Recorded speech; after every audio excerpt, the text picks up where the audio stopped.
Welcome to another episode of Melody and Friends, where I will be taking a virtual tour around the world. And today we are landing in Panama City Beach, Florida. And I'm really excited about actually where I am. I'm going to see if I can take some video of this coffee shop that I'm in before I leave here today. And I'm in a coffee shop called The Pour, which is kind of a really cool, nostalgic place. My kids went to Beach Project a number of years ago and got to spend the summer sharing the gospel and learning all about the gospel and community, and just so this place is really, really special. And The Pour is actually the name of the coffee shop, and the Ark is where they lived. And so I'm actually here today getting ready to be with some friends here for the week in Panama City Beach, just connecting with one of my best friends from college, Terry, and her husband, Grant Guffin, and their family, and just excited to be here. But as I was thinking about friendship and just community and how God created us for that, I really wanted to speak about that today, and something that I learned from a counselor about 5, 6 years ago, actually 2015, so it's almost 7 years ago now, that was really life changing for me. And we talk about accountability and the importance of accountability, but we also talk about community and the importance of community and how they need each other. But I want to specifically talk about friendships today. And we have talked a lot about when we have gone through counseling and healing and any type of restoration, we talk about the importance of safe people in our lives. And I would say safe people in our lives are going to be one of the most important things that we choose here on earth as we are living out the gospel and surrounding ourselves with people and loving people well. But also, one of my core values in life is surrounding myself with people that are learning, people that are growing. And I'm reading a book right now. It's actually just a devotional each and every day on that really unpacks Proverbs.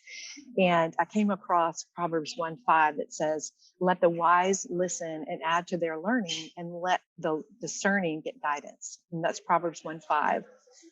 Proverbs 9:9 says, "Instruct the wise, and they will be wiser still. Teach the righteous, and they will add to their learning."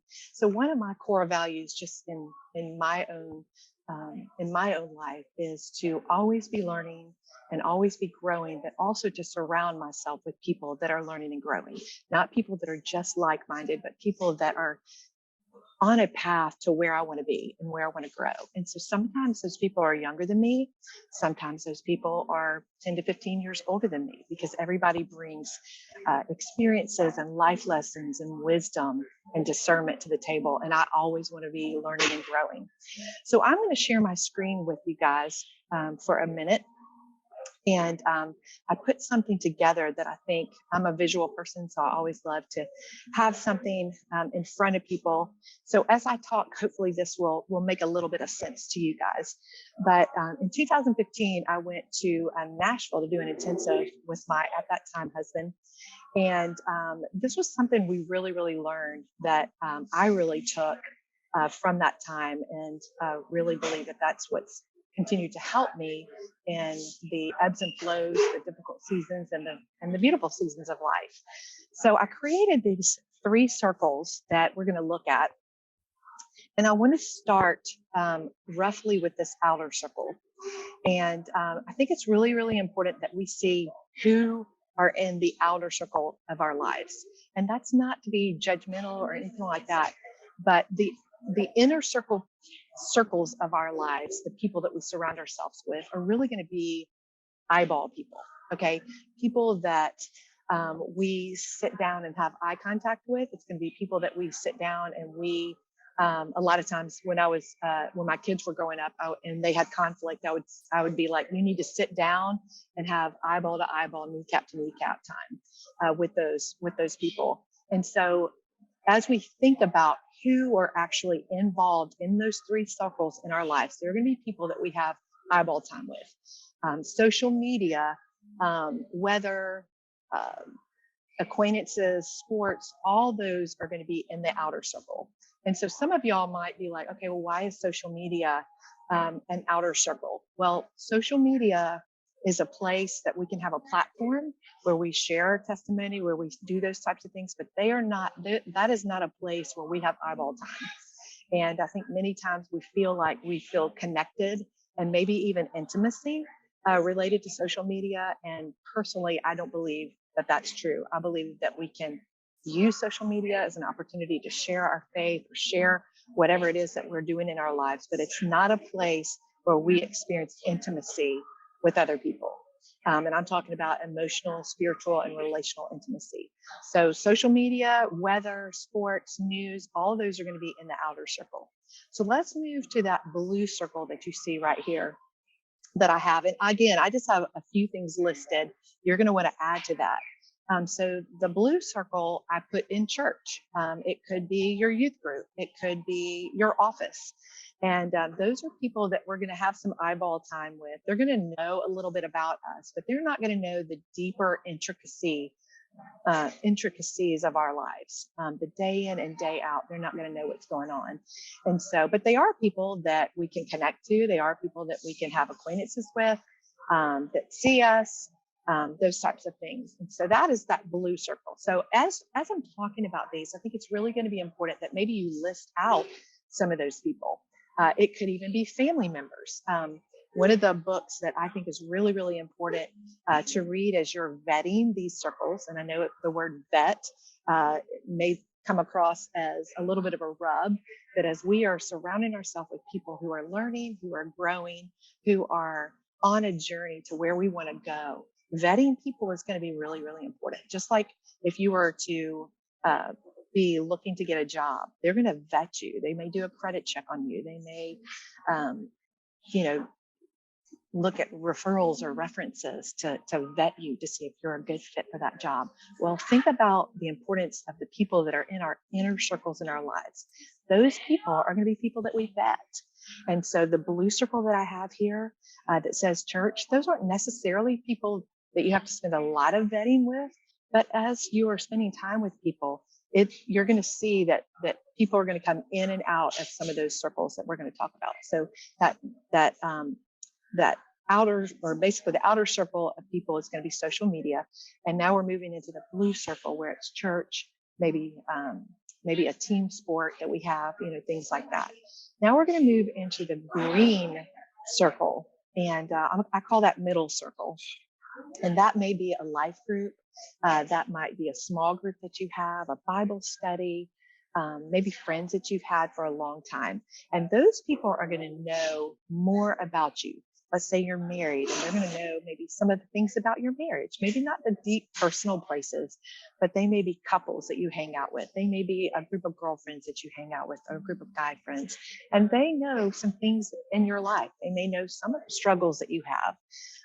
And so that is going to be that group. I would say that my Sunday school class that know a good bit about what I'm going through or what I have been through.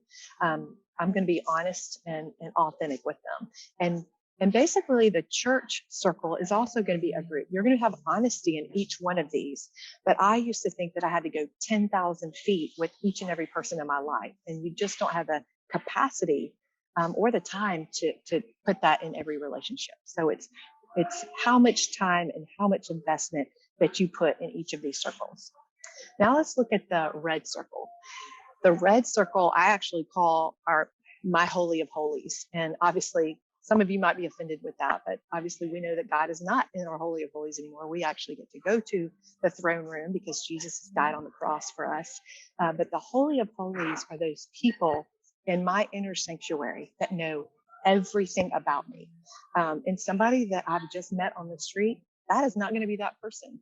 Somebody that I've known for 5 years, that might be somebody.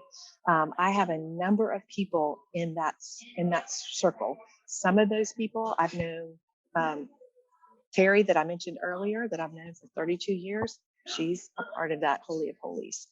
My small group, who I've been with for about 8 years, they are in my Holy of Holies. I have a prayer group. Some of those people are in my inner sanctuary, and then some of them are not, just because I may not get to see them as much. But this holy of holies, this inner sanctuary of people are going to be people, this might sound a little morbid, but they are going to be the people that carry your casket one day. They are going to be the people that have your back. There are going to be times in your life that you might make really good decisions, and there may be times in your life that you might make really bad decisions. They are not going to be the people that scatter. Um, Brene Brown talks about the people in the arena that are face down and they have dirt and sweat and grime all over them. And it could be that when you make some of those decisions that are not your best decisions, they're going to be like, man, you got a lot of stuff all over you, but I've got your back. And they're going to be the people that speak truth to you in love. They're going to not be the people that just tell you what you want to hear. They're going to create a layer of accountability as well as community. And they're going to be the people that you want to be most like as well. And so I don't think it's healthy to have one person in your life. I think it's too much on another person to have, to hold the capacity and the space, especially that sacred space for you in that inner sanctuary, that holy of holies. I think 3 to 5 people is a good group to walk with you, because they're going to be people that you pour into and people that pour into you, life giving and life receiving. And back when I learned this in 2015, this was something again that my husband and I at that time went through, and part of why we ended up separated and divorced was that he would not surround himself with people that were learning and growing and stepping into places. Dr. Henry Cloud talks about if you are wanting to make changes in your life and you're an addict, you lose the phone numbers of your addict friends so that you can surround yourself with people who are moving and going and journeying into the life that you want. And so making sure that the people that you are surrounding yourself are not just like-minded, just like you, but people that are growing, people that are family people that are sharing the gospel with others, people that are healthy, or at least on a track of getting as healthy as they can. Not just people that are indebted to you, not just people that you might be paying, not just people that you might be surrounded with, but a host of people that are older than you, people that are younger than you, that can really bring things to your life and invest in you. Those are going to be the people that you want in your holy of holies. And they're not always going to tell you what you want to hear either. They're going to say things that sometimes rub you the wrong way, but they love you and they want the best for you. So as you're thinking about this, one of the questions that I get from women when we're talking about this is, well, what about family? And family shouldn't get different treatment than necessarily people that are not your family members. So it could be that you've got a parent in your holy of holies. It could be that you have your family members outside the circle because they're not safe for you. It could be that somebody that is in the green circle that may be a part of your Sunday school or your small group. It may be that right now they're in that green circle, that you may move them to a blue circle. Maybe something happens, or it could be that you move them into the red circle. And so I would say that they're kind of constantly moving in and out, but you definitely want that core group of people who are going to love you well, who are going to walk with you through the ebbs and flows of your life. And I'll just be honest.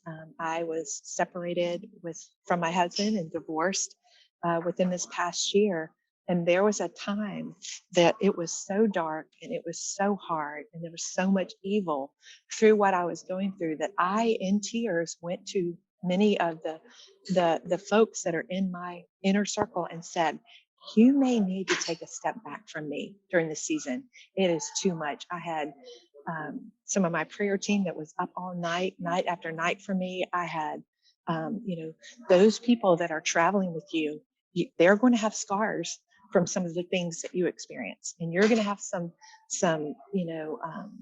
bruises and bumps if you're really walking with people, because you're going to feel what they feel and you're going to embody a lot of what they embody. That is empathy. That is truly bearing one another's burdens that scripture talks about. So there was a time that I said, guys, I know this is too much for me. So I get it if you need to take a step back from me. And you know what? They didn't.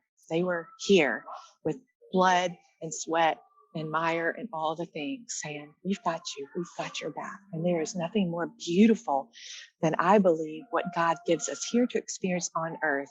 Some of the glimmers of heaven that we get this side of heaven is people that are going to love us and walk with us and do life with us. And it's amazing. It really is amazing. And so I hope that this encourages you today, that maybe you can begin making a list of who are those people that are, and maybe you don't have anybody in that inner circle.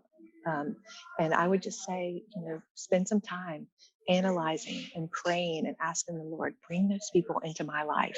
And then who can I be that holy of holies, that sanctuary, that brother, that sister that carries the burdens of those around me. And so I hope that helps you guys as you are looking at the relationships in your lives and making sure they're safe people. That book by Dr. Cloud, Safe People, is a great book to really analyze and really with wisdom see who are the safe people in my life.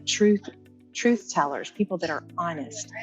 They don't just say and do things to you, that they really say, hey, I'm really concerned about this, or hey, I'm worried about you right now. Whatever that looks like, those are the people that you really want to think through on who those people that you have in your life. So the 3 circles are going to be really important, and then also who is going to be in the outer circle. Don't mistake social media for being your holy of holies, because it's not. They're not the people that you sit down and have eyeball time with. They can be people that love you, comment, like you, encourage you, but they are not going to be your inner sanctuary. So anyway, love you guys, and hope that helps. Make your lists and begin looking at who you can move in and out of those circles so that you can continue a path of journey on a path of healing, restoration, and wholeness for yourself.